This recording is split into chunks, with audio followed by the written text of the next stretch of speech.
আসসালামু আলাইকুম viewers, IPEMIS লিঙ্কে প্রবেশ করে সাইন ইন করে প্রবেশ করে ড্যাশবোর্ডের প্রোফাইল আপডেট কিভাবে করবেন সেটা আমি দেখাবো। তো আমি প্রথমে সাইন ইন করি, গুগল ক্রোমে যাই, গেলাম, গিয়ে এখানে আমি www.dp.gov.bd ওয়েবসাইটে যাই, গিয়ে তারপর IPEMIS এর লিঙ্কে যাব। এই যে এই লিঙ্কে গেলাম,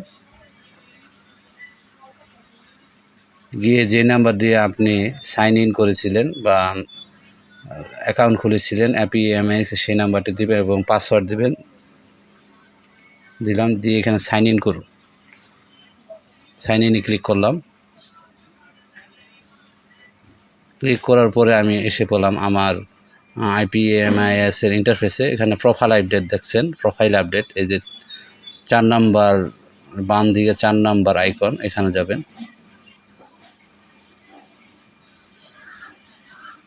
গিয়ে দেখেন মৌলিক তথ্য প্রতিষ্ঠার মধ্যে 19টা পূরণ হয়েছে, ঠিকানা 14টার মধ্যে 14টি আছে, পারিবারিক তথ্য 33টার মধ্যে 12টা, শিক্ষাগত 14, 28টার মধ্যে 14টা, পোস্টিংয়ের বিবরণ 7টির মধ্যে 2টি, প্রশিক্ষণ তথ্য নাই। তো আপনি ছবি আপলোড এখানে ক্লিক করবেন, এখানে ক্লিক করে আপনার ছবি আপলোড করবেন। এখানে ক্লিক করলাম।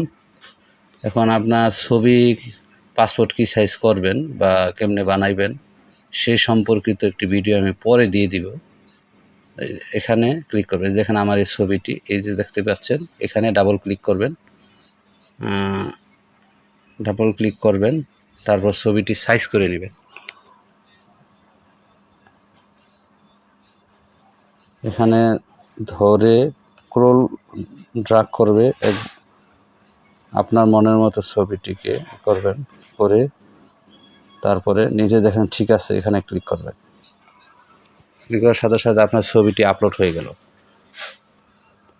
নাম, ইংরেজি, জেন্ডার, জন্ম তারিখ, মোবাইল নাম্বার তো দেওয়াই আছে, বিদ্যালয়ের নাম দেওয়া আছে, স্কুল পদবি দেওয়া আছে, চাকরির অবস্থা দিতে হবে, নিয়োগের ধরন সরাসরি, আপনার সরাসরি হলে সরাসরি, আত্মীয়করণ হলে আত্মীয়করণ, জাতীয়করণ হলে জাতীয়করণ দিয়ে, পদোন্নতি হলে পদোন্নতি দিবেন, নিয়োগের কোঠা, যদি মুক্তিযুদ্ধ কোঠা হয় মুক্তিযুদ্ধ দিবেন, ক্ষুদ্র নিগোষ্ঠী কোঠা ক্ষুদ্র নিগোষ্ঠী কোঠা দিবেন, প্রতিবন্ধী কোঠা হলে কোঠা দিবেন, সাধারণ কোঠা হলে সাধারণ কোঠা দিবেন, আর যদি কোনো কোঠাই না হয় তো প্রযোজ্য দিবেন, প্রযোজ্য নয় দিলাম। দিয়ে নিয়োগের গেজেট বা অর্ডার নাম্বার এটা দিবেন, এবং নিয়োগের গেজেট বা অর্ডার তারিখ, এটা এখানে তারিখটি লিখবেন। তারপর নিয়োগ গেজেট অর্ডারের কপি, অফিস আদেশ যেই দেওয়া আছে আপনি নিয়োগের সময়, সেই অফিস আদেশের শুরুতে নাম্বারটি দিবেন, তারপরে অফিস আদেশের তারিখটি দিবেন, এবং অফিস আদেশের মূল কপির PDF ফাইল অথবা JPG ইমেজ ফাইল এখানে আপলোড করবেন। এখানে আপলোড যদি ক্লিক করেন, ক্লিক করার পর আপনার ফাইলটি সেখানে গিয়ে ডাবল ক্লিক করে এখানে আপলোড করে দিবেন। আচ্ছা, পিন নম্বর দেওয়া আছে, জাতীয়তা দেওয়া আছে, আর জাতীয় আইডির ধরনও দেওয়া আছে, NID নাম্বার দেওয়া আছে, NIDর কপি, আপনার NIDর মূল কপি এবং পিছনের কপি এক পেজে এনে তারপর এখানে আপলোড দিবেন। মানে একটা পেজে NIDর প্রথম পেজ এবং পিছনে যে ব্যাক পেজ ঠিকানা থাকে সেটা একটা পেজে এনে তারপরে আপলোড দিবেন। তারপর ধর্ম লিখবেন, প্রতিবন্ধী কিনা, প্রতিবন্ধী হলে হা দিবেন, না হলে না দিবেন, বিশেষত্ব সঙ্গীত শিক্ষক হলে সঙ্গীত শিক্ষক দিবেন, প্রাক শিক্ষক হলে প্রাক শিক্ষক দিবেন, আর সাধারণ হলে প্রযোজ্য ন দিবেন। তারপর ক্ষুদ্র নিগোষ্ঠী কিনা, না দিবেন, না দিলে না, ক্ষুদ্র নিগোষ্ঠী না হলে না দিবেন, হা হলে হা দিবেন, রক্তের গ্রুপ দিয়ে দিবেন, তারপর স্বাক্ষর আপলোড করবেন। এখানে দেখেন আপলোডে যাবেন।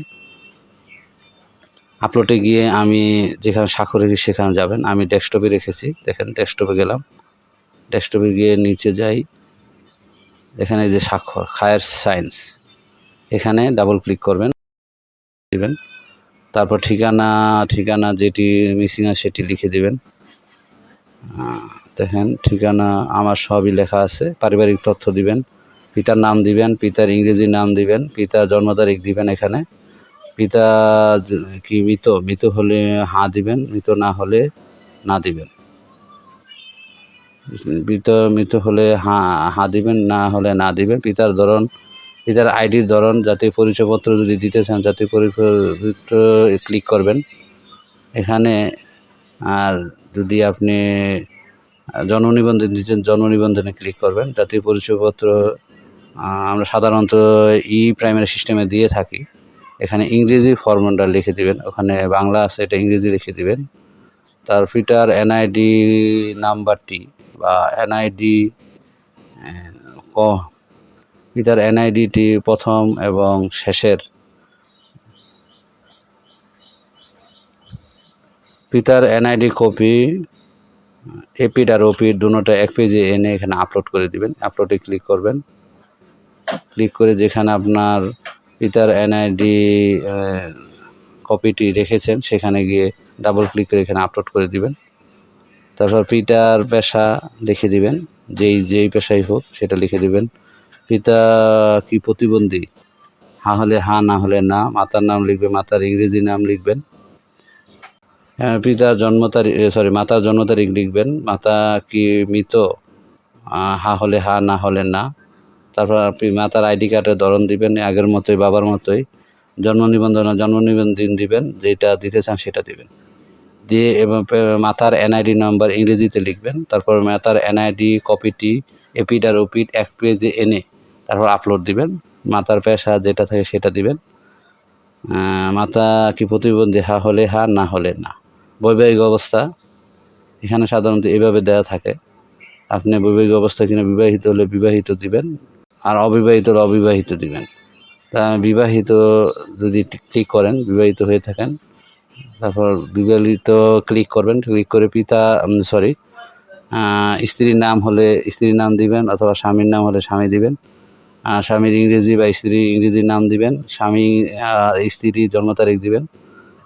স্বামী বা স্ত্রী মৃত হলে হ্যাঁ দিবেন, না হলে না দিবেন। স্বামী বা স্ত্রীর পরিচয়পত্র দেওয়ার জন্য আপনি কি দিতে চান, জন্ম নিবন্ধন নাকি জাতীয় পরিচয়পত্র সেটা দিবেন।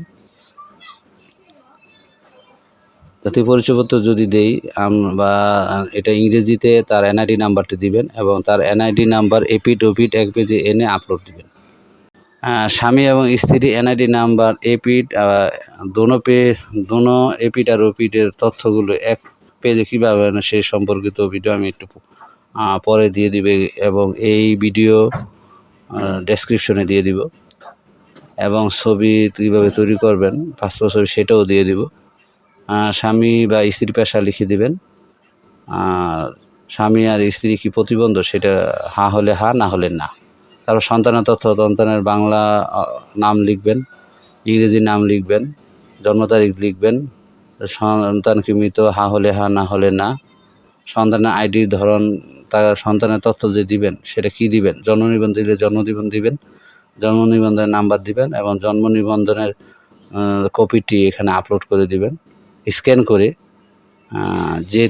যে ডকুমেন্টগুলো আপনার চাচ্ছে এখানে সেই ডকুমেন্টগুলোর স্ক্যান করে সফট কপি করে তারপর আপনার পিসিতে রেখে দেবেন, রেখে তারপর আপলোড দিবেন আর কি। তো জন্ম নিবন্ধন কপিটি স্ক্যান করে সফট কপি করে রাখবেন, সেখান থেকে আপনি আপলোড দিবেন। আপলোড ক্লিক করবেন। ক্লিক করার পরে আপনার জন্ম নিবন্ধন স্ক্যান করার ছবিটি কোথায় আছে সেখানে গিয়ে তারপরে ক্লিক করবেন।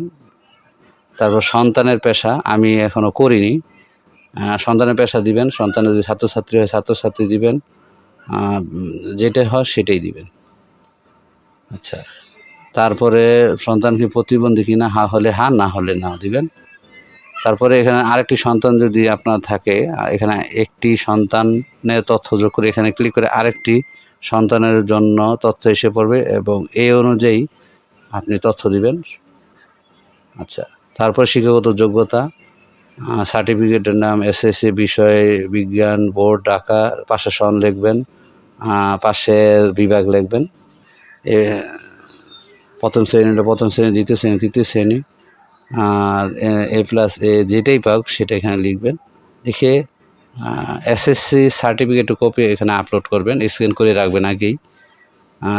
এটা আপনার ডিগ্রির সর্বোচ্চ কিনা, হ্যাঁ হলে হ্যাঁ, না হলে না। তারপর এইচএসসি তথ্য এইভাবেই দিবেন, মানে অর্থাৎ ইন্টারের তথ্য এইভাবেই দিবেন। এখানে কি কি গ্রেড পেয়েছেন সেটা লিখবেন এবং সার্টিফিকেটের কপিটি এখানে আপলোড করে দিবেন। তারপরে স্নাতকেরও এই তথ্য এইভাবে দিবেন। এখানে স্নাতকের তথ্যের মধ্যে দেখবেন প্রথম শ্রেণী দ্বিতীয় শ্রেণী কিন্তু নাই, এখানে অপশন নাই। সেই ক্ষেত্রে আপনি প্রথম বিভাগ দ্বিতীয় বিভাগ দিবেন। আর কি যদি এ প্লাস এ গ্রেড সিস্টেমে থাকেন, তা গ্রেড এ প্লাস পেলে এ প্লাস এ হলে এ, যে গ্রেডই পাও সেটা লিখবেন। লিখে এখানে স্নাতকের আপলোড দিবেন, মূল কপির মানে সার্টিফিকেট, এটার স্ক্যান করে ছবি এখানে আপলোড দিবেন। আর এটা সর্বোচ্চ অর্জিত ডিগ্রি কিনা সেটা হ্যাঁ হলে হ্যাঁ দিবেন, না হলে না দিবেন। তারপর মাস্টার্সের তথ্য ঠিক এভাবেই দিবেন। দিয়ে তারপরে যাবেন পোস্টিংয়ের ইতিহাসে। পোস্টিংয়ের ইতিহাস, পদবি দিবেন কি যেটা আছে সেটা দিবেন। পদবি সহকারী শিক্ষক হলে সহকারী, প্রধান শিক্ষক হলে প্রধান শিক্ষক, যে পদবিতে আপনি থাকেন সেটা লিখবেন। আমি সহকারী দিলাম। তারপর বিশেষত্ব, আপনি সঙ্গীত শিক্ষক কিনা, প্রাথমিক শিক্ষক কিনা, না হলে প্রযোজ্য দিবেন। যোগদানের তারিখ দিবেন, যে তারিখে আপনি চাকরিতে জয়েন করছেন, এবং পোস্টিংয়ের ধরন যেটা হবে সেটা দিবেন। সরাসরি হলে সরাসরি, জাতীয়করণ হলে জাতীয়করণ, আত্মীয়করণ হলে আত্মীয়করণ, বদলিকৃত হলে বদলিকৃত, পদোন্নতি প্রাপ্ত হলে পদোন্নতি প্রাপ্ত, ওএসডি হলে ওএসডি, সংযুক্ত হলে সংযুক্ত। তারপরে স্কুলের নাম লিখবেন, স্কুলের নাম এখানে দেওয়াই থাকবে। তারপর পোস্টিংয়ের গ্যাজেট আছে কিনা সেটা লিখবেন। আপনার যে পোস্টিং আছেন সেটা গ্যাজেট কিনা সেটা হ্যাঁ হলে হ্যাঁ দিবেন, না হলে না দিবেন। প্রশিক্ষণ তথ্যে গিয়ে এখানে প্রশিক্ষণ বিবরণ দিবেন। ডিপিএসসিএনের যেই প্রশিক্ষণ করেন সেটা সিলেক্ট করবেন। সিলেক্ট করে এখানে প্রশিক্ষণের সনদ কপি আপলোড করবেন। প্রশিক্ষণ শুরুর তারিখ লিখবেন, আপনি যে ডিপিএড বা সিএনএড প্রশিক্ষণটি শুরু করেছেন সেই তারিখ লিখবেন, এবং প্রশিক্ষণ শেষ হওয়ার তারিখ এখানে লিখবেন। ঠিক আছে।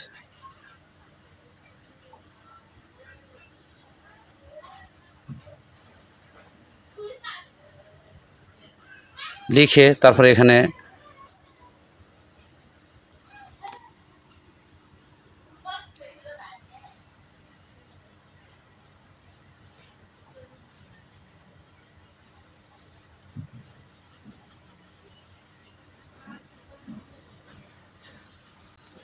তারপরে যে ড্রাফট করুন এখানে আপনি ক্লিক দিয়ে রাখবেন, এবং আপনি সম্পূর্ণ তথ্য দেওয়ার পরে কয়েকবার চেক করে তারপরে যে পরবর্তী ধাপ এখানে ক্লিক করবেন, তাহলে আপনার সমস্ত শিক্ষক প্রোফাইল আপডেটটি সাবমিট হয়ে যাবে। এখানে উল্লেখ্য বিষয়, আপনি এখানে প্রথমে ড্রাফট করে রাখবেন, পরে শুরু থেকে শেষ পর্যন্ত A to Z চেক করে তারপর আপনি পরবর্তী ধাপে এখানে ক্লিক করবেন, তাহলে আপনার সমস্ত তথ্য সাবমিট হয়ে যাবে। তো শুরু থেকে শেষ পর্যন্ত দেখার জন্য সবাইকে ধন্যবাদ।